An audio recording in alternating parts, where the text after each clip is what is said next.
চুপ চুপ, আমি কি বলি শোনো, হ্যাঁ, তাহলে সত্যিটা জেনে নেওয়া দরকার। হ্যাঁ হ্যাঁ বলো। কারণ ছেলে মেয়ে যেহেতু নেই, না না, আমরা আছি তো। তারা তাদের আশ্রয় নিয়ে চলে গেছে। হ্যাঁ, আমরা আছি তো। ঢাক পিটতেছে, হ্যাঁ। সব পিটতেছে, বিডাম বাজাচ্ছে বাজার গিয়ে। আচ্ছা, তুমি বলো তোমার বাড়ি বউ আছে? আমার বউ। হ্যাঁ। আমার বউ তো। হ্যাঁ। আমার বউ নেই। বিয়ে করেনি? বিয়ে করেছিলাম, বউ নেই। এ বাবা, তার ছেলে বলে নেই? হ্যাঁ, দুটো ছেলে আছে। কি নাম? হ্যাঁ, ধনুচি আর কেসা। ধনুচি আর কে? হ্যাঁ, অল পশ্চিমবঙ্গে নাম নেই। আর বাবার জীবনে আমি এরম নাম শুনি। খুব শখ করে নাম দিয়েছিলাম। এ তা তোর বউ কলকাতা চলে গেছে? বিয়ে করেছিলাম, বউ তো কলকাতা থাকে। তা তুমি ওখানে যাও না? না, ওখানে যাই না গো। নিজের বউ ওখানে যাও না কেন? কলকাতা যাই না গো। আর বাবা যাও না কেন?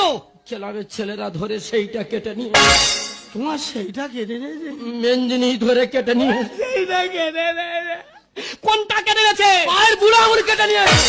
একটা কথা বারে বারে রিপিট করছো, কথাটা শুনে তুই বলো। খুব উল্টো পাল্টা তোমার। আরে এমন ভাবে বলেছে আমি ভাবলাম কি না কি কেটে। তো বলতে টাইম দিয়েছো, তা তুমি তো বলবে তোমার পায়ের বুড়াউল কেটেছে। কথাটা বলতে টাইম